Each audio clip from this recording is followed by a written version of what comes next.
What's up, guys? So I'm gonna do this in slightly kind of a vlog style, I think, because I don't know exactly where this video is going to go. But basically today what I'd like to do is look at this 99. I found a couple problems the other day that I haven't had a chance to look into. When I was doing the final assessment with the headers, one odd number was the oxygen sensor number that was showing up in the data logs. So I looked at it and come to find out it was set up wrong, and it was data logging the downstream sensor, not the upstream sensor. The other issue is, since putting the headers on and since I've been looking at it, there's been a lot of negative fuel trims, like it's pulling a lot of fuel for some reason. And the dyno operator said it seemed like it was running a little lean.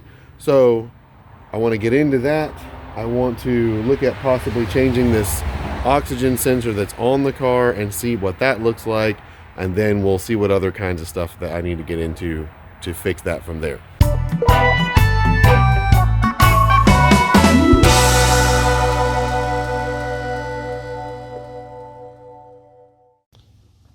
After I yanked the other one, just to kind of look at this, there's really not much of a difference between the two. This is the Delco part right here.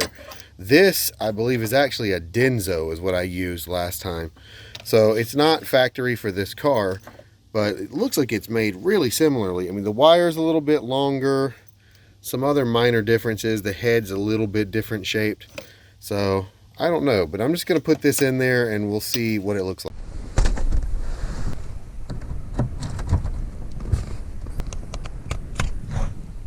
Okay, so after swapping oxygen sensors, putting this back in here, I was still seeing a whole lot of negatives, like 15 to 17% negatives on the long and short-term fuel trims. So I went digging around, looked in the MAF calibration, then looked back at the stock MAF calibration and realized that at some point, I guess when I was tweaking the mass airflow, I had those turned up a little.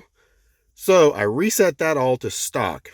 That's brought the fuel trims down to where it's only pulling about 10 to 12%, but that's still obviously not right.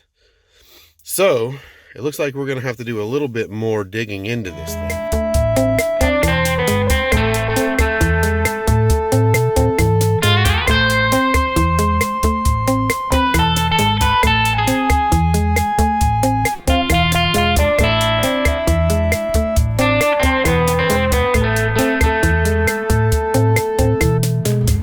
I dug around some more and I found a leak at the gasket where the downpipe meets the catback, and I at least temporarily fixed that, and now I am seeing much closer to normal numbers.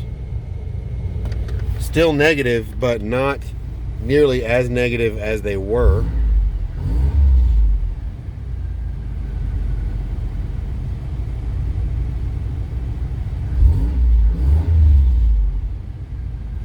So that may have actually been affecting it some, but I don't know. There's still something else here I'm going to need to look at. It looks like we're going to need to get a wideband in this car and see what's actually going on.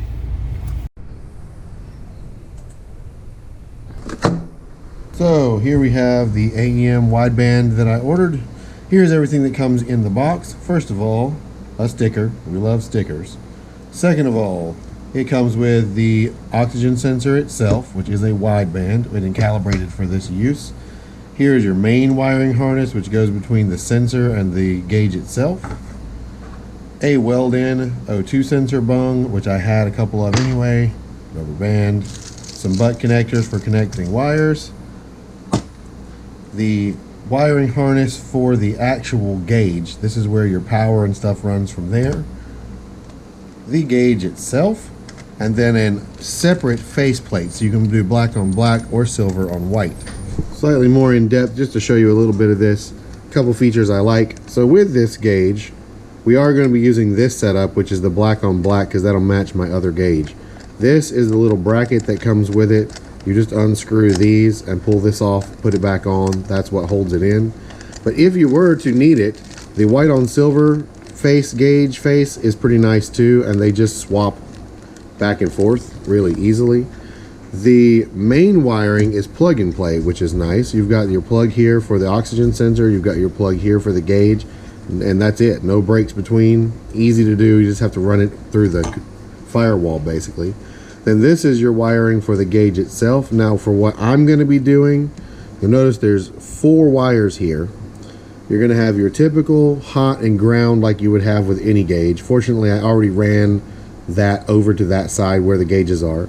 Then you've got a white and a blue. The blue is a serial output. The white is a 0 to 5 volt output. You can run that to the HP Tuners plug and actually be able to data log and use your wideband when you're tuning as well, which I definitely also plan on doing. So the next thing I've got to do is get out there, get this thing in, get this wired up, and we'll see what we've got. Okay, to get through the firewall with the wiring, I'm using this grommet from the throttle cable. I've used this, if you remember in the other video, when I installed the boost gauge as well. The grommet pulls right out and gives you access to the inside pretty easily. Then you can just split or put an additional hole in the grommet to reseal the hole and protect the wires whenever you're done.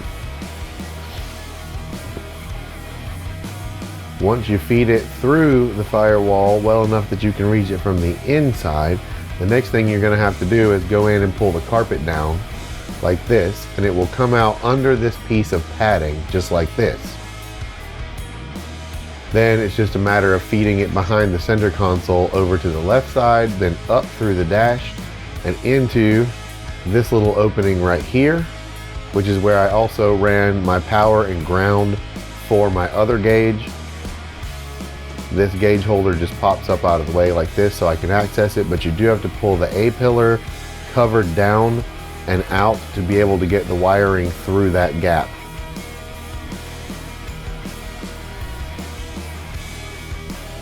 Then I went ahead and just removed this lower panel. This is just to get better access to where the wiring is so that I can clean it up and make sure that it is routed in a neat way and not going to fall down and get tangled up in anything.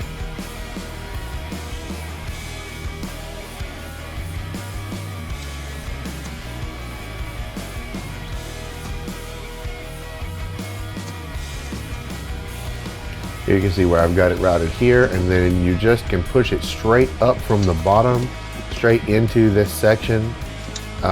It's hard to tell in the video, but you can actually see there's a gap, there's a hole right there you can push it through. Then you just pull it out this side and then feed it up through the top where the A pillar was.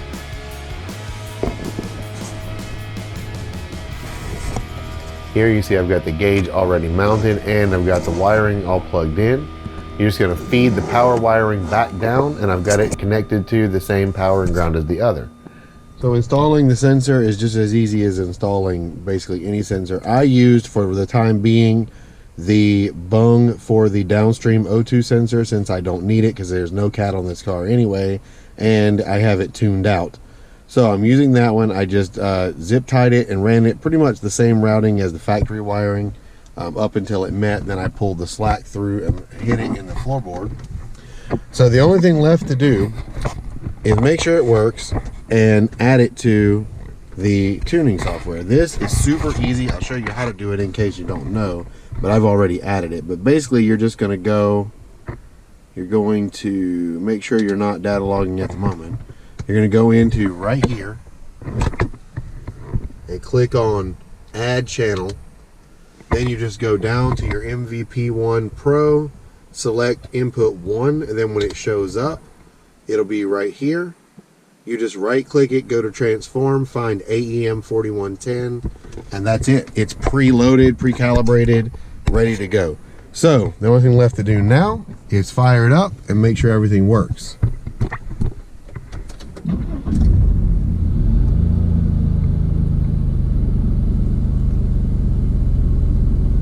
So we're showing holding steady about 14. Yeah, it's cycling around. Hold on, it's moving. Anyway, the important point is if you look down here and we start data logging, we see right here 12 to 13. It's cycling back and forth right there too. So it is reading correctly, and that's pretty much it. it is set up and it is working. So what I can see here is that this oxygen sensor reads basically the same thing the factory one does, because what it's commanding and what it's achieving are the same. So that tells me that end of it is right. So that tells me that the tune is just off a little bit, which is why it's having to pull fuel to get to where it's supposed to be. So the next thing to do will be to get into the tune seriously on this car for the first time and get it dialed in like it's supposed to be, now that we can see what it's actually doing. But that's going to be for another video. Thank you for checking this one out though. Hit the like button down below and let me know that this was informative for you. Drop me a comment, let me know what you think of what's going on. And other than that, make sure you're subscribed to my channel so you see the next one. I will see you guys in the next one. Thank you so much for watching, and peace.